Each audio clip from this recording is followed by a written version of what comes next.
तुम्ही कधी असे काही म्हटले आहे का? परमेश्वर माझा सहाय्यकर्ता आहे, मी घाबरणार नाही. मनुष्य माझे काय करू शकेल?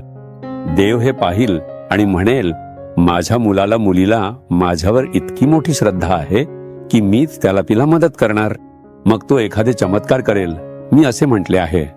कधी कधी आपल्याला लोकांकडून धमकी दिली जाते, त्रास दिला जातो आणि अस्वस्थ केले जाते.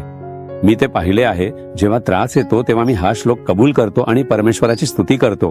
प्रभू, तू माझा सहाय्यकर्ता आहेस, तू मला मदत करशील. या परिस्थितीतही तू माझा सहाय्यकर्ता आहेस, मी घाबरणार नाही. माणूस माझं काय करू शकतो? ते फक्त मला धमकी देऊ शकतात, एवढंच. आणखी काय करू शकतात? ते फक्त माझ्यावर खोटे आरोप करू शकतात, एवढंच ना. ते फक्त आपली थट्टा करू शकतात, एवढंच. आणखी ते माझं काय करू शकतात? प्रभू, मी घाबरणार नाही. मी असं बोलून परमेश्वराची स्तुती केली. संपूर्ण व्हिडिओ पाहण्यासाठी Jesus redeems Marathi YouTube channel पहा.